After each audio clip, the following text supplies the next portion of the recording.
I do not believe that a sequence of asanas specifically should be done every day and that's it. I did grow up and study to be a commercial pilot. After that, I got into a terrible motorbike accident. I was immobile for 8 months because I had like multiple fractures in my legs. I had injuries on my spine, my head. That's how yoga came into my life. My first student in my life was Kareena Kapoor and I love Bebo. A sort of validation that, somebody like her believes and trusts in me. Whenever people ask me, what is the USP of Anshuka Yoga? I'm like, I don't know.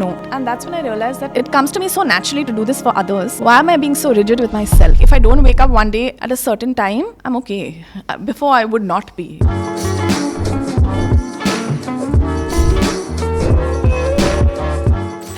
Welcome to Take a Pause with me, Varun Duggirala. Thank you for coming to the studio. Thank you. We transformed it to get you in here and have this conversation with you because I feel yoga is one of the most interesting topics to talk about, because of how it's looked at globally and weirdly how that dictates how we look at it locally.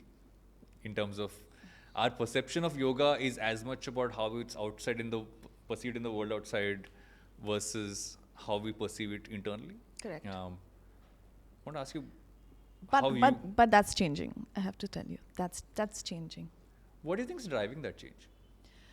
Honestly, I think a few years ago when we started celebrating International Day of Yoga, which is on the 21st of June, I think because of our Prime Minister, we formally started celebrating that it is from India, born in India. The science behind yoga as a lifestyle is the gift that we've given everybody. And I feel like that acknowledgement that's happened worldwide has made that shift.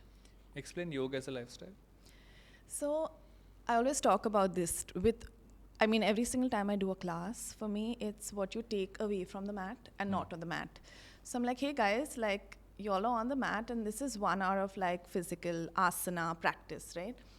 But that's your asana practice of your yoga.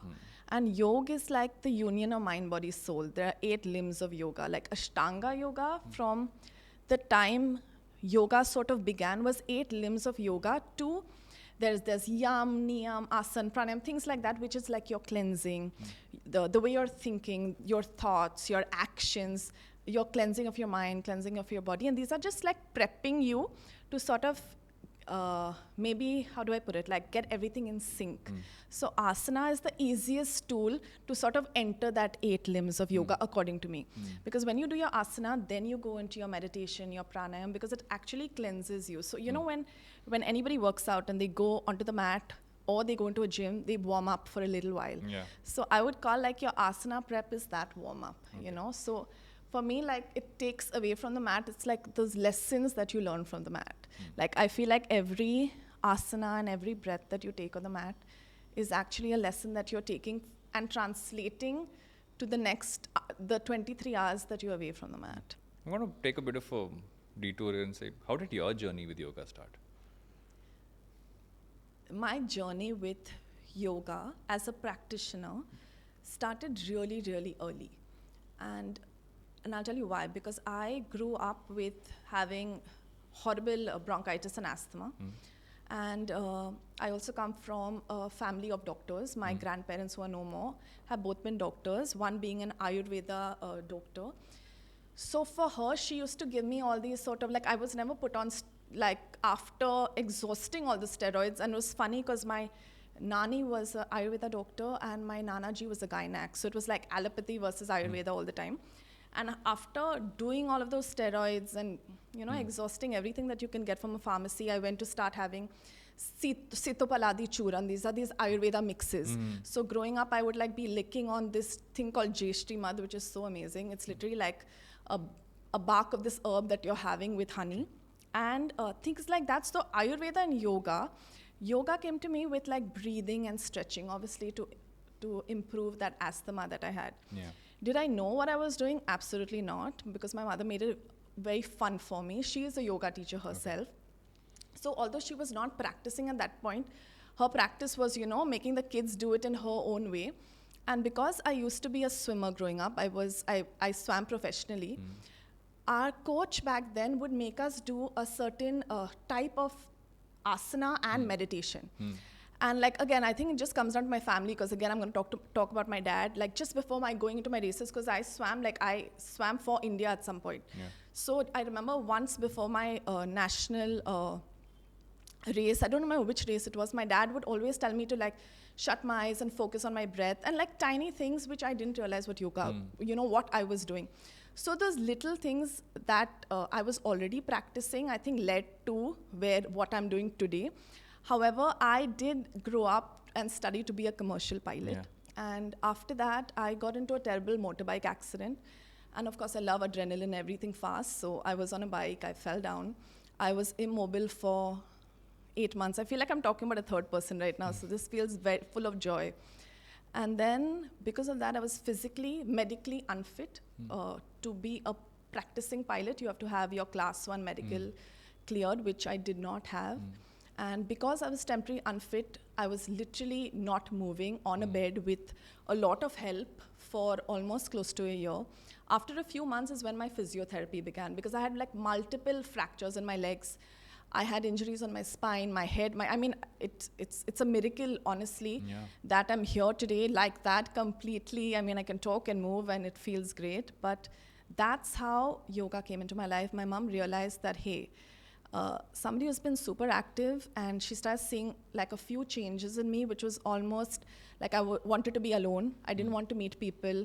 The time of that first and second month of being like sort of a victim and having people over and like spoiling me with gifts and, taking turns to hang out with me was done. And then she said, hey, I want you to go into this yoga school, which is the oldest yoga school that we have in Mumbai. So I went there.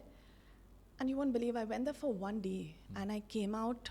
I came out after like many months with a teacher's training, 2 teacher's training certificates. I was just going to do like a week of a workshop, and during that time we had 2 hours of asana, morning and evening. That's it. It was everything else that supported. That's why I talk about yoga as a lifestyle. Like asana is one part of it that just sort of drew me to it. And my mom started seeing that change. And then I realized that this is just magical, because very soon I could wake up without no pain. I think the mental trauma, the physical trauma is still dealable, You go to your right specialist, they tell you what to do, you put in the work, you're fine. But what about the mental stuff that, you have to overcome? I mean, I had just got my airline job that time, and I lost an airline job, so that wasn't pretty. So a lot of things going on. I think the magic of the practice came to me. So when that happened, I'm like, this is what I want to do. I want to share the magic, the very little that I knew back then. And I still don't know enough, so I'm always learning. But I'm like, hey, just staying with your breath. Like for me, my breath is magic. And that's why I'm doing what I do today. At which point, after, you came out as a certified yoga teacher, at which point did this become, okay, this is... Or was it right after you got out saying, this is what I'm doing in life? I'm going to... No, that's... Have a studio going to change how everybody looks at yoga online? What do you mean? At which point did you go to become a yoga teacher and have your own space? And which point did you decide, okay, one second, I'm also a creator of...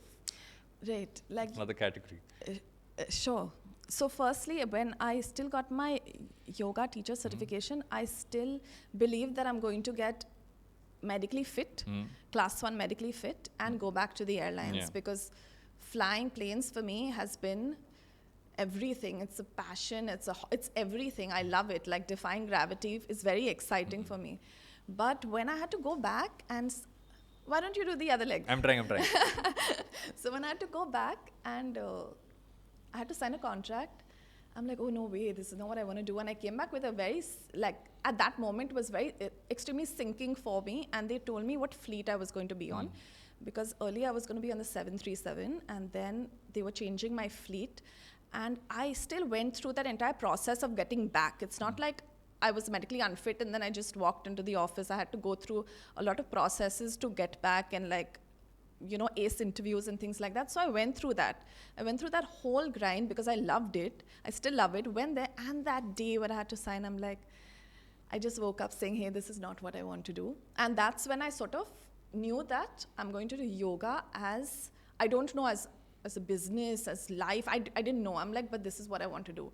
And then I started teaching, and that's when I realized that I want to do something more fun with. I love that the practice is authentic, Yeah. but for me, I'm very flexible, and I believe that yoga is about flexibility also in the mind, not just in your body. So I'm like, okay, this is a certain way of doing it, and we have to evolve with time. So I want to add some more spunk to it and make it interesting for everybody. And that's when I was actually traveling and came across an aerial yoga school. And I'm like, okay, this reminds me of the younger yoga that I did back home with like ropes. It's just fancier fabric. So this was in New York, and I went to one of these classes, and I realized, I said, hey, there's so much more I can do with this prop.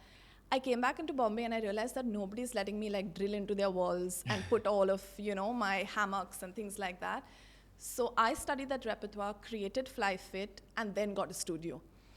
Then shortly after the studio, that's when, social media and things started, sort of getting more exciting, and then putting all these things up, because I realized that I did not realize what I was doing, honestly. First, I was just like, okay, I think all of us don't realize when you start doing that. You start doing it for fun, and then it just becomes its own animal. Yeah, exactly. And also these fabrics just looked really pretty. So I was like, okay, this is nice. And then when I started getting like, queries and internal things about even wanting, initially I used to just hang up because I didn't even know what to do. I was like, okay, sure, I'll get back to you. And I was that person who would hang up, not because I was rude, but I did not know what to do next. Yeah. Till I got really lucky, and then a student came and said, hey, I love what you're doing, and this is what I do for a living. Can I please help you out? I said, yes, please. And I didn't even realize that there's so much more that I can do with this sort of influence. And I'm like, okay, now I'm ready to do this. This is enjoyable. And if something resonates with me, I'm happy to share it. And why not? We've seen this shift happen. Right. But do you feel it's a good thing that yoga became so popular globally that it's come back to being popular again here? Yes, of course. It's not full of joy. That I wish we didn't lose it in the first place. That we had to bring it back. But yes, of course, and I love that. That's pushed people into wanting to practice. I see so much of like even people that go to school, right, as young as like 10 years and 11-year-olds. I have kids, we start our classes at 2.5 years old. Today my youngest student is 2.5 and my oldest is probably in her 70s. So when you start this at a very, very early age, which I like that shift, because of course once now everyone is getting conscious about how they are breathing. The pandemic definitely helped to sort of even, push that further. But just understanding that yoga is beyond the mat, I think that came into play after not even the West. The West made yoga fun and cool. I would say that people thought yoga was more boring. They were like, like this, like yoga se nahi hoga types. And I'm like, yoga se hi hoga, guys. Y'all have it wrong. But they understood that importance of breath, like, and I'll also talk about Wim Hof because I love his methods also. And I feel like he's taken I don't know if he has, but there's so much, there are so many parallels that I draw with the yoga practice and the things that I have learned over time with the stuff that he does with his breath. And I have a lot of people that live in India, live in our city, who talk about him. And I'm like, guys, let me tell you, So I feel like, okay, if that's what really got them into the door, why not? So, okay, amazing. But I think not even my responsibility, but I feel like it comes very naturally to me to tell them that, hey, this we've had this forever. These are those, those sort of like jewels that we never, that was sprouted, but unfortunately we've not seen it blooming. But now I feel like that's coming back. The fact that we are celebrating International Day of Yoga, and people are like, maybe it's not super, it's not a super special day, but I see so many people just wanting to do yoga on that day, or and that it's that pushing gives, you, right? Pushing that you gives beyond me a lot, that line. That gives me a lot of joy. I'm like, whatever it takes, and that's why I enjoy being a creator also, because I feel like that is my responsibility to say, hey, there's so much you can do with it, because there isn't enough knowledge, unfortunately. The conventional gyms have been there forever, so like it is my responsibility of somebody who's gone through it, understood it, to give back. How often do you get asked about having celebrity clients, and do they do yoga differently? All the time. And you say that they're all doing yoga like everybody else does? I get asked All the time, of course. But I think that is also so beautiful, right? Yeah. Because there are people that everybody looks up to. Yeah. You know, when my first student in my life was Kareena Kapoor, and I love Bebo. Like, I feel like I also felt that sort of validation that, you know, somebody like her who's a super mega, I don't even know what star, you know, believes and trusts in me. So for me, that was like literally it elevated the way I felt about what I was doing. Like, you know, you almost need that, you know, it's one thing when your parents are telling you and when your family is supportive, but it's very different when somebody from the outside who never knew you nurtures what you do almost, you know. So that gave me that confidence because that also sort of pivots the masses to do it, right? Yeah. So that mindset is change has been very beautiful. Also, I was a part of a movie called Gehraiyaan, which is a mainstream Bollywood film. Yeah.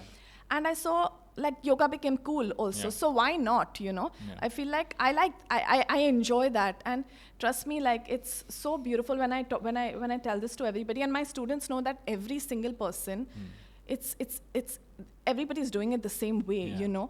Everybody has to get to work. It's just the roles that they are playing is different. But everybody comes with their same body, their same anatomy, you know, which is beautiful. But what I really appreciate is you know, sort of owning that and even sharing how they feel about the practice, because that's how, you know, we've gotten so many people to actually think it's worthwhile practicing it. How did she become your first client? So I didn't know that till you said it. So I'm like, I was about to go back to the airlines, right? And I was in that sort of, I was not sure. So that time I was just observing a family friend's yoga class situation. So I used to go there because in order to also get your license, you have to teach and observe classes. And I mean, respecting any license is very important. You just can't get out of a yoga school and start teaching. You have to be observing. So I was observing a lot of classes. And at some point, all my hours got over. I was at home doing nothing. And I get a call from the school that was the former head of that school, who said, hey, unfortunately, she had moved away from Bandra. And she said, I'm far away.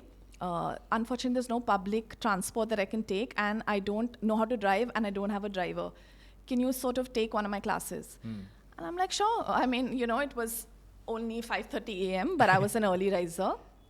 Because I think back then I used to sleep at about 8:39 and wake up at 4:30 and like practice at a certain time, because that's not the time. I was very rigid. Like, you know, this is the best time to practice, so I have to practice. That's who I was, who I'm not anymore. So I'm up and about. I'm like, okay, sure. And then I go to that address, and I still remember the door open, and I saw Saif Ali Khan, and I died. I'm like, oh, I woke up literally. I'm like, I didn't even realize which student I was taking a class with, and then it was Bebo's class.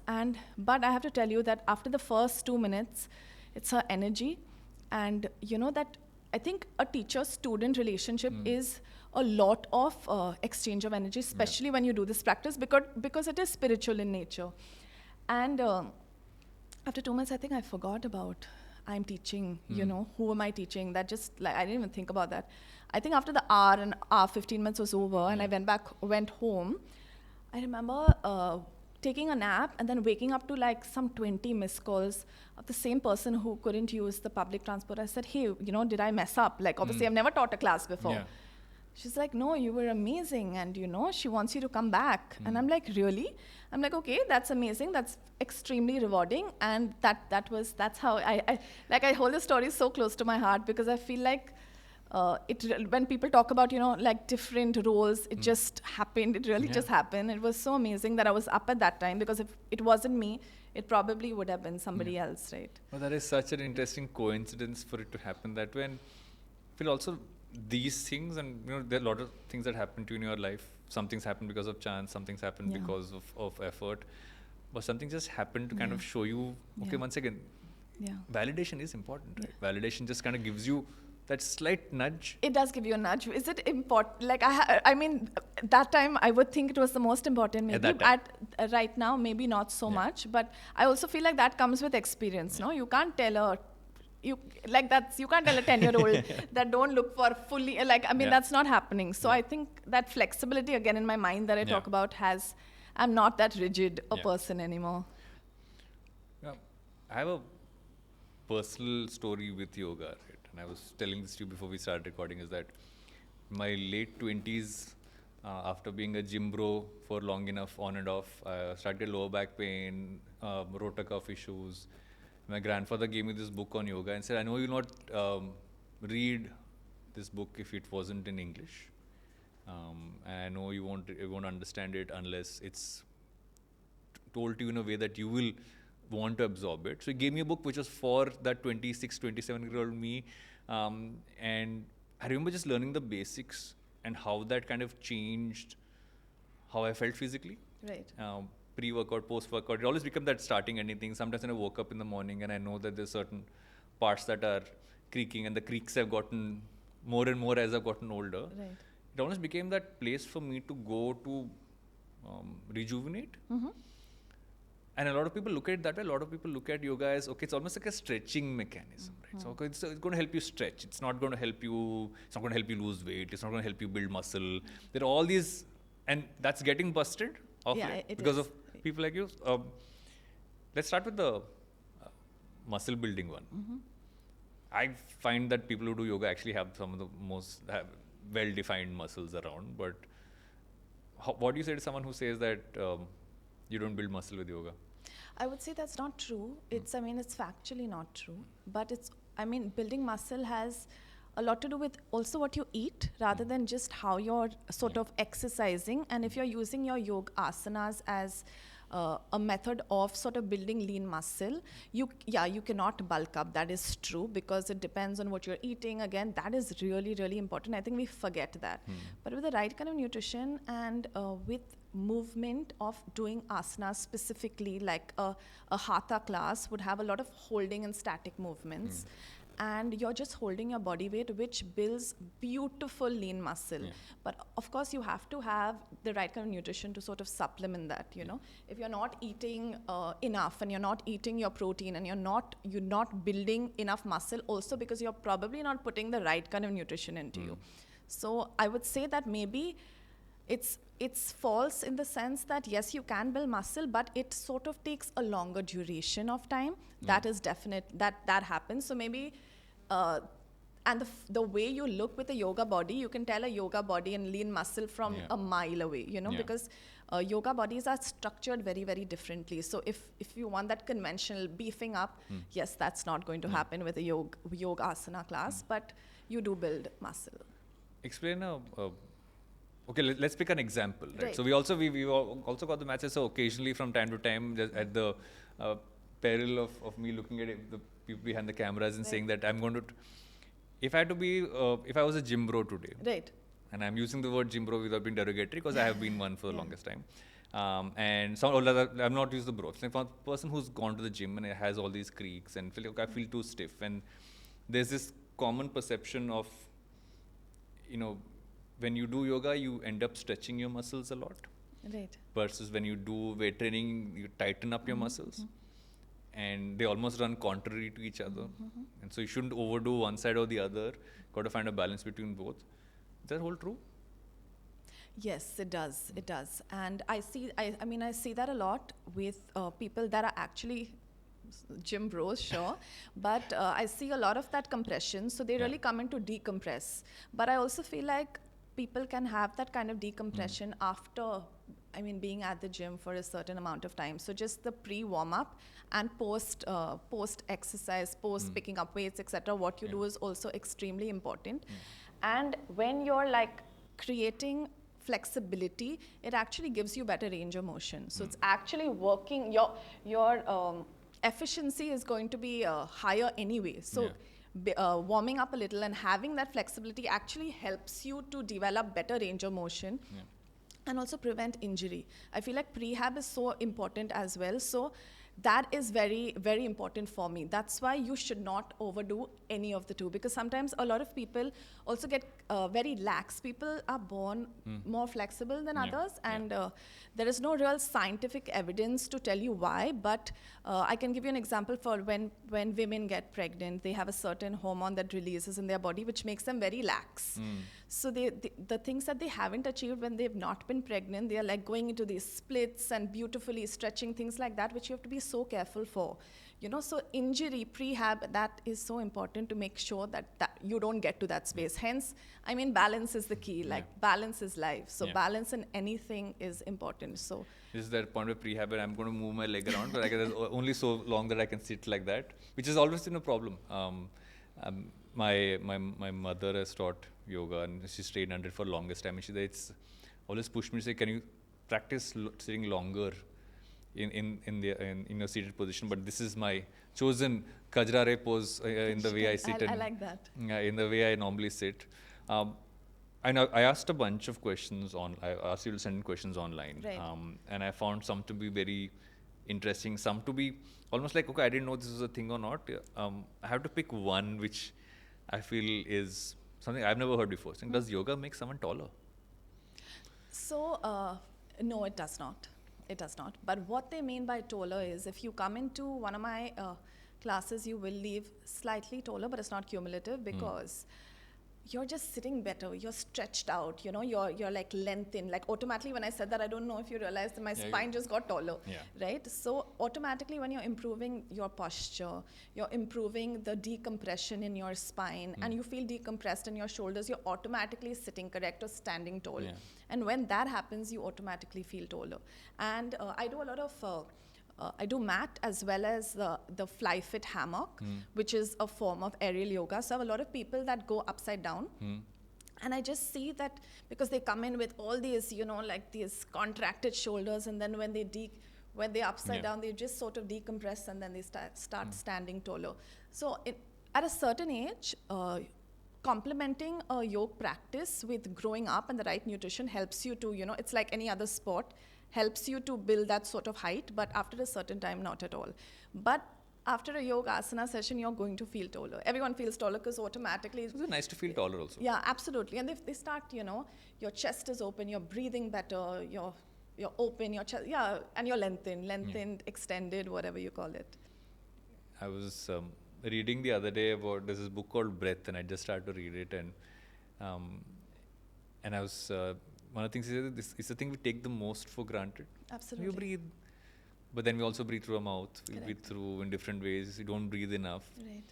It's only when you go through a moment, you one second, that's Absolutely. the most energizing part of what it means to be human. Yeah, and I feel like you're born with a number of breaths. Yeah. You are. Like, that's why we see unfortunately, I have a dog whom I absolutely love. She's my child. And they breathe so shallow. So it's almost heartbreaking, right? Because so I feel You like... can almost hear it. So if you're born with a certain number of breaths, and I feel like that's the only real constant you have.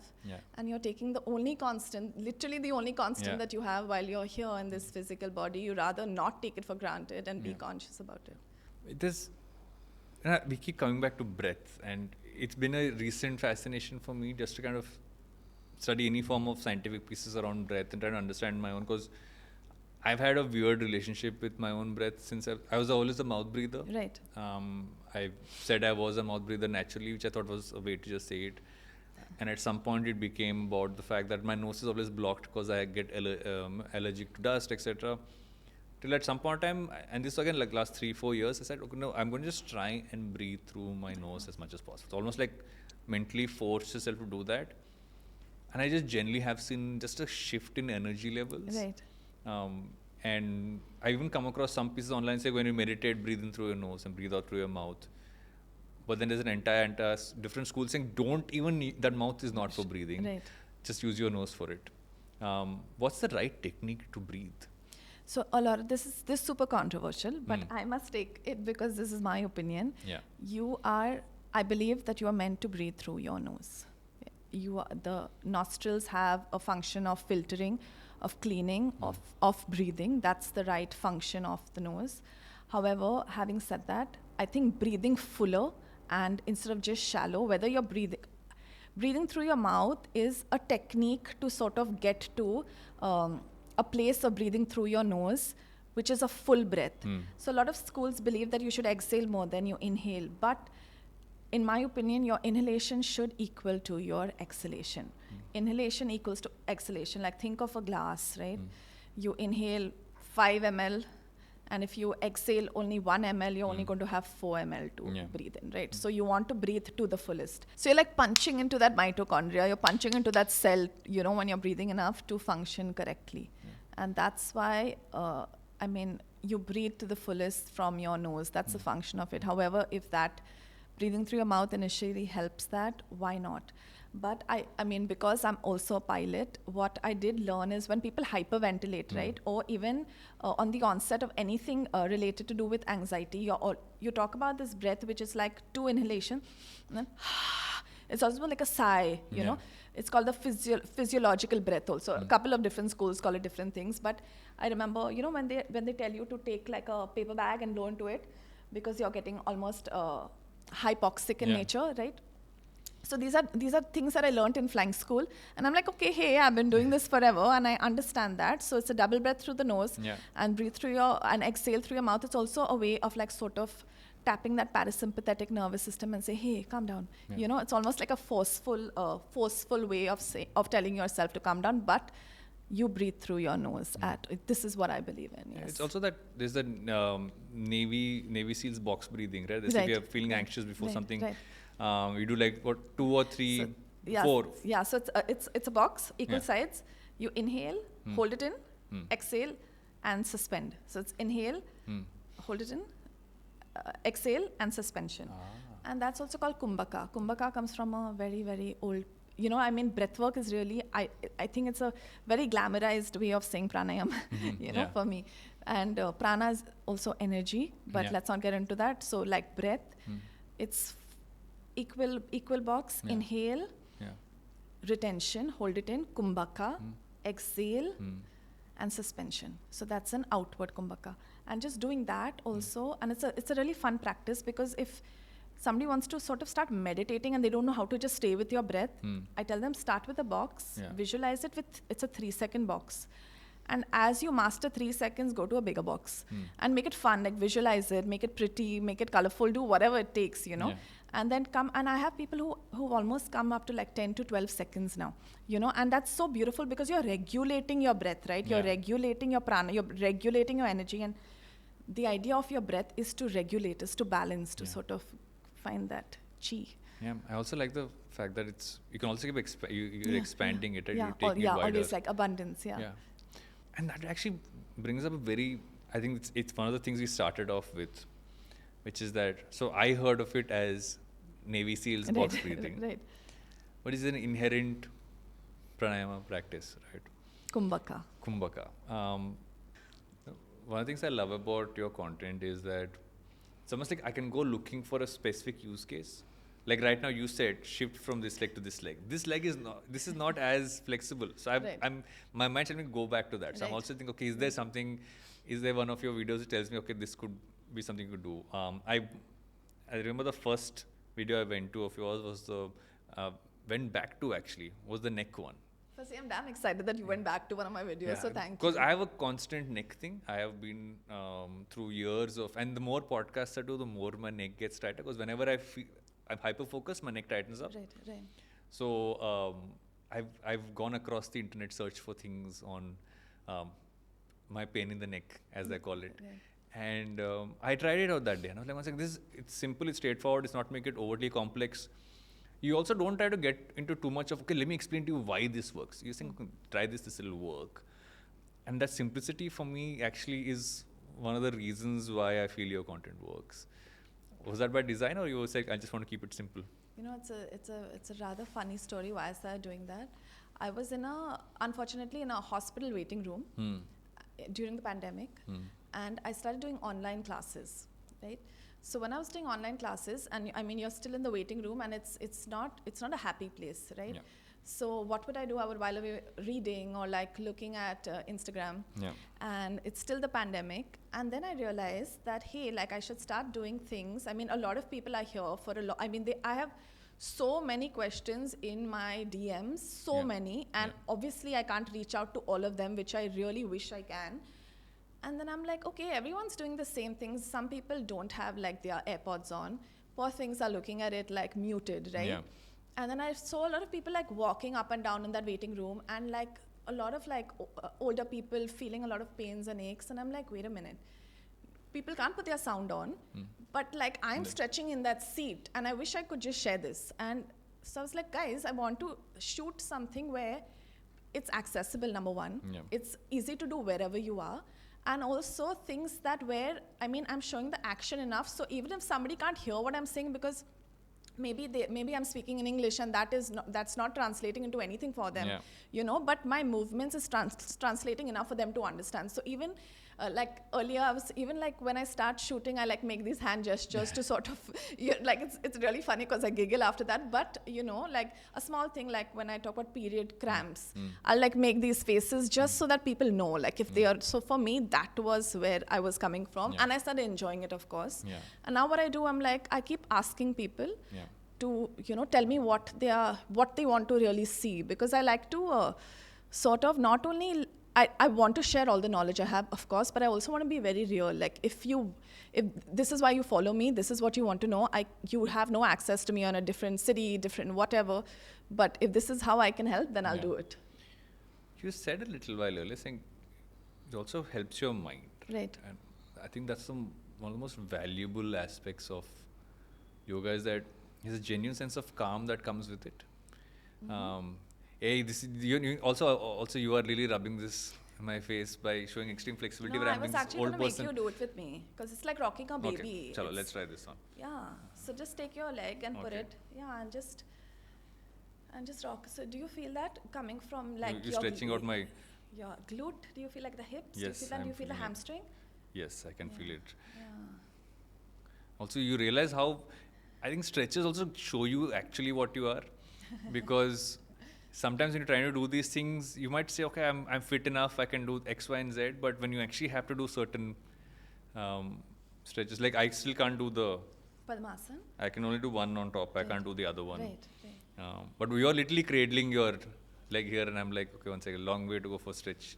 For me to find some form of flexibility, okay, I'm going to try this. I'm going to ask you questions while doing this. Yeah, let's do it. Yeah, have fun. So tell me how do you feel it helps the mind? So again, I'm just going to come back to the breath, right? This is simple. This is wherever you are, right? Chalo, okay. You can do this. So when you're breathing correctly and you're breathing enough, you're also tapping into your parasympathetic nervous system. Let's break it down. Your reflex actions, right? Yeah. It's your fight or flight or your rest and relax. If you like, that's why some people are better in when we say in an environment which is a little tense, stressful, right? Your fight or flight is, okay, this is hot. In chaos. Correct.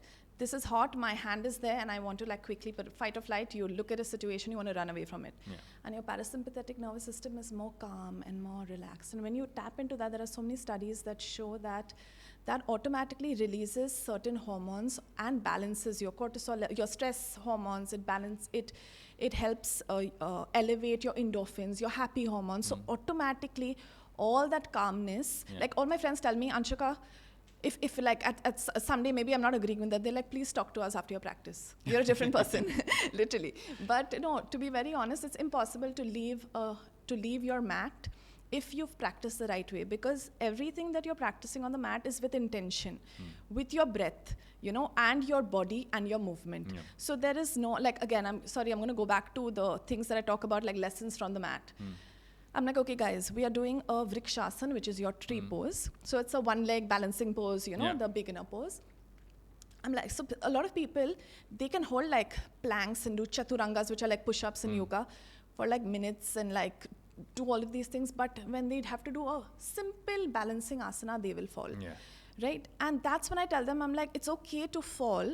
Just come back, be more focused and do it. And then eventually you'll start doing it longer. And that's the same thing with life, right? When you take, what do you take away from that? I'm like, okay, this is the asana on the mat, but say you have something important to do and that meeting hasn't gone well or something hasn't worked out. You come back stronger if you want it enough, right? So I feel like when you do it with that intention, that's the calmness that sets in. So it's not like it's just not being calm about your time on the mat. It's about releasing, and your hormones play such a vital role in how you feel. And that's what also relates to a lot of mental well-being, right? Yeah. So when all of that is in sync, I think these are side effects of feeling calmer, feeling happier. These are just side effects of what work you're putting in. Yeah. And I just feel with the mat, it's easier. Yeah. Because if you're not doing it with intention, you will fall off. If you have to focus on a point and you're not focusing on that point and there's a thought that comes into your head, you'll fall. Then you'll come back stronger and understand how to sort of get mind. When we talk about mind, body, soul, these are such beautiful things to throw out in theory. Yeah. But how do you really do it? These are small tools, that you can do it with. Yeah. One of the things also is that when you're looking at yoga as a practice and yoga as a way of living, is that there is honestly no excuse not to do it. Right. Because in every case, I don't have a gym nearby, or there's no place to run here, I forgot my running shoes. You don't need anything. I don't think you even need a mat. You can honestly just do it on the floor. If you, maybe not, play something there. But I feel most people struggle with it. And I remember my standing story is that the first time I tried yoga, shameful as it was in college. I was in postgrad and they had compulsory yoga / gym which I had to do attendance for. Some of us got on that mat, and the standard joke everyone makes about Shavasana is the fact that we all slept. Right. I got kicked out of yoga class. Right. And I go back to that point being, and I remember calling back home and saying that as a joke. And that's what started the conversation with my grandfather, why the book came into my life. Right. Is that we also tend to look at this thing as, okay, it doesn't seem to have too many moving parts, so maybe it won't be that effective. But what we don't realize in the middle of that is it's so much, it gives so much to your mind and to just how you feel internally, like no other form of exercise can. Yeah, that's true. I believe that. Like everything externally, I feel like yoga is so internal. The practice is so internal. Again, when you use it as, now I'm just talking about purely as your asana, pranayama, meditation class, what that does for you is sort of breaking you down, and it's like restructuring you every single time you practice. It's not a monthly cycle, or it's not a daily cycle like in men, or it's not like monthly cycle in women. You are breaking, like you're literally sort of redesigning your DNA, I think, with the way the practice is. It's designed to sort of get that mind-body sync and call it your subtle body, you call it your soul. But when that happens, automatically you'll just feel the, suddenly like everything seems greener and there's more sunshine. There's also this thing about flexibility, which is so different for different people, right? So for me, when I stand up and my legs actually curve backwards. So I have flat feet. My legs curve backwards. So basically if I walk like how my legs are supposed to be, I look like an ostrich. Right. So my worry always in life has been, 1 second, if I try to put too much pressure on my knees, they're going to have issues, which I did have in between. My feet are flat, so if I try to run, issues. And these are all like mental blocks I've had to take away. I feel with a lot of these things, it's about mental blocks we have. So I've started to run a lot more lately, and for me, it's just been moving beyond that mental block of running, really focusing on strength around my knee area. But in today's world, are we sitting so long on chairs? Flexibility is the biggest issue, right? I mean, if you're hyper or if you're lesser, people really seem to be struggling with, and a lot of the issues we have health-wise all come from the fact that we just don't move. We just don't move. Yeah, we are so static. Yeah, that's also true. Like, what is really, really cool is I do, especially through the pandemic, I think we did it with every other corporate that existed, because they were like, guys, we are just seeing terrible productivity. And what they realized is people were not used to just being on the chair. And like small, easy little tweaks of just, doing a little bit of stretching on that chair, which this one.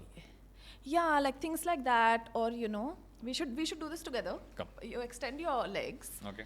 And you fold one above the knee, and then fold that other knee. Correct? Okay. And now so the leg that's folded, you'll feel... I'm being mindful of the mic in front of me, but fair enough. You'll feel that glute. So do you feel that left, right? That sound effect is there for everyone to hear. Now this is the same thing that you can do on a chair. So just visualize sitting on a chair like that, and you fold your leg, and you just go niche, like you go forward to touch your toes, right? It's the same thing. So this is like a seated pigeon, we call it, which is so, I love it because you can do it anywhere. Yeah, I can just feel this entire part. A lot of my people, voice is sounding a little strained right now. And you can just give that the buttock a nice massage, and you'll feel all those knots that are everywhere. Do you feel it?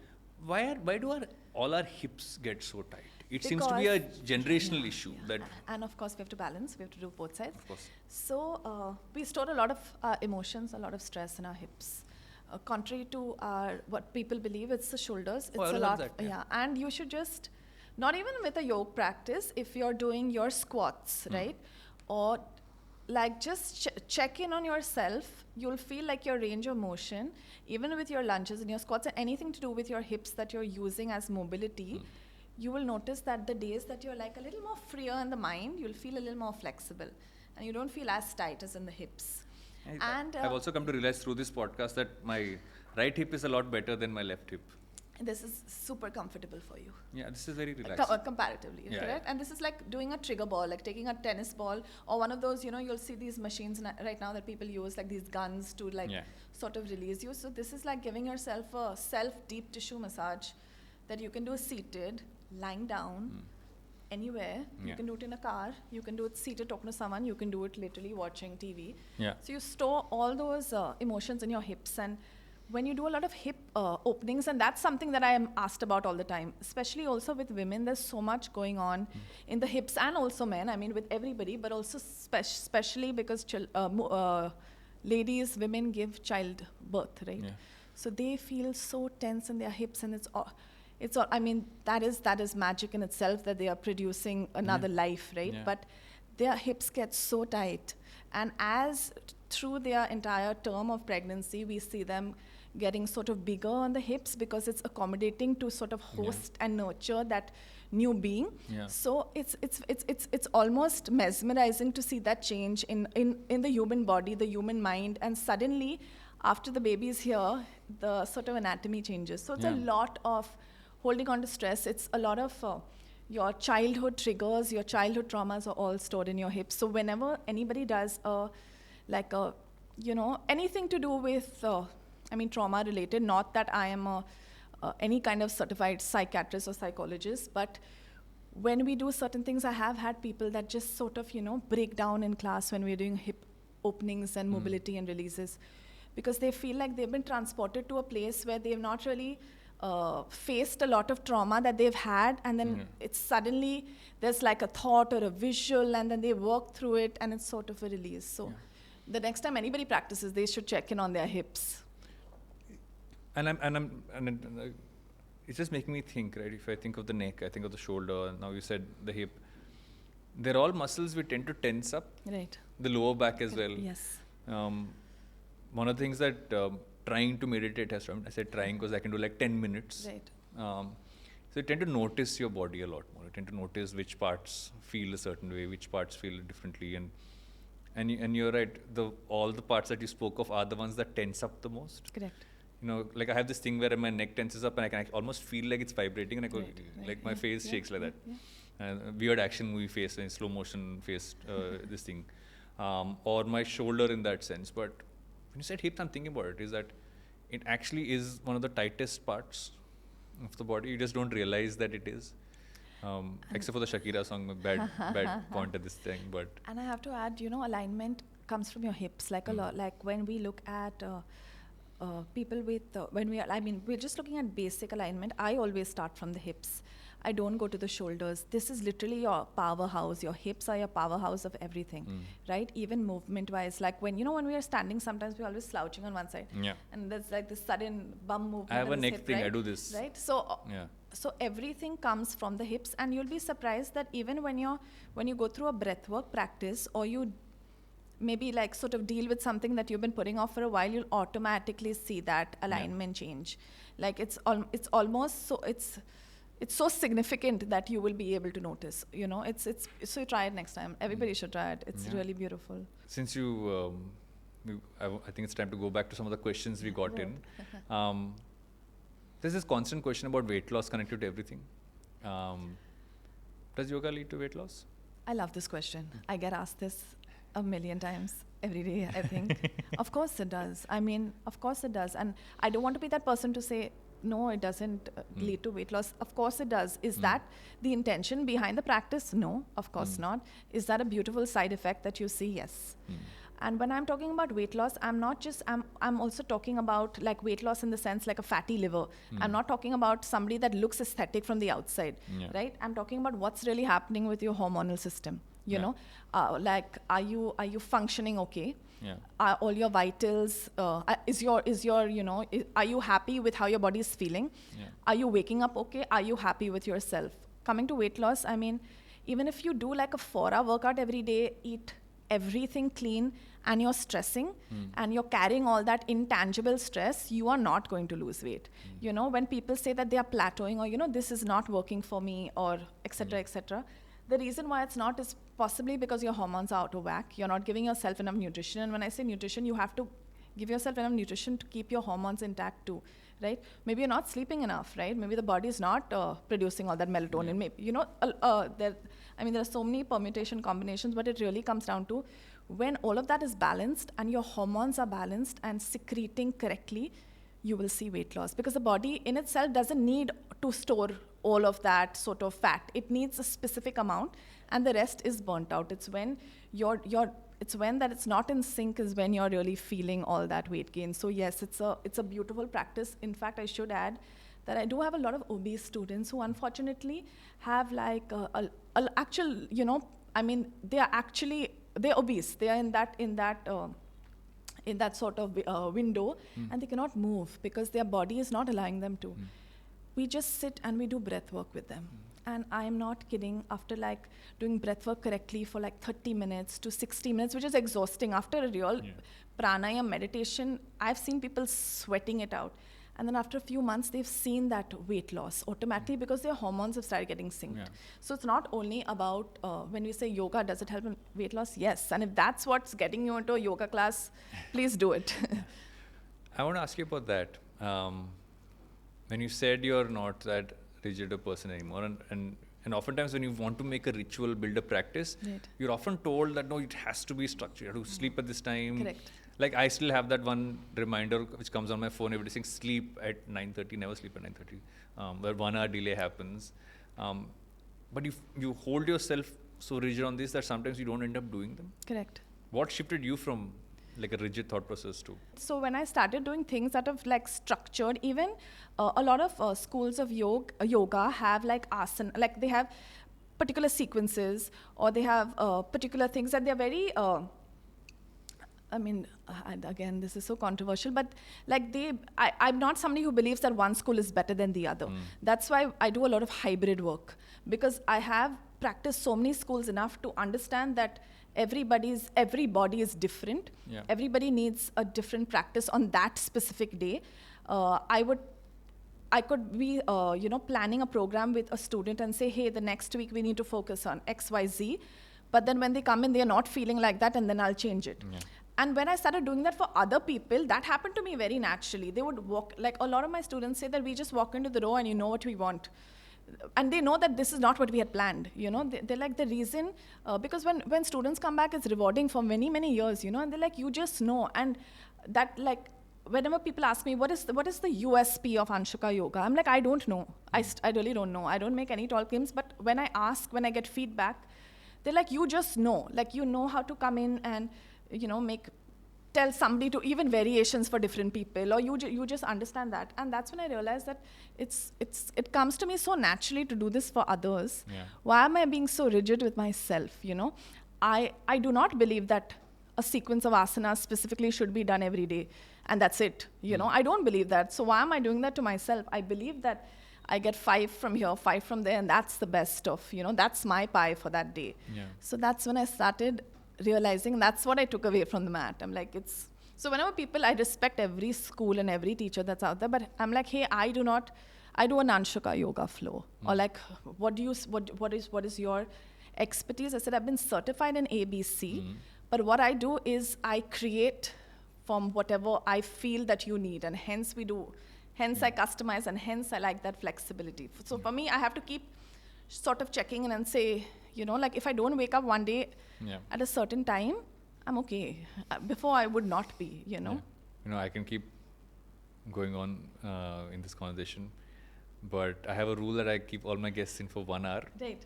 And we've gone to about an hour in this conversation, and I also feel there's an interesting part 2 of this conversation brewing where I'll come to your how studio fun. and we'll do it Yes, there. Yes, and I'll get you to do some I'm going to try this movement aerial yoga and go piece. upside down. I will go upside down. Yeah. And ask you questions And I'm upside scared down. of doing headstands, so we have to get you to that ace we'll that. do that. So that Yes. I'm already preempting the part 2 of this conversation. I'm excited. But thank you for coming on the Thank show you. and just sharing everything Thank and you. for answering some of the questions, but also answering a lot of mine and Thank dealing with my Kajrare pose versus the other I poses like that have happened. Yes. I like that this is called the Kajare pose. But thank you so much for coming on Thank Take a you. Pause. Go to that as well.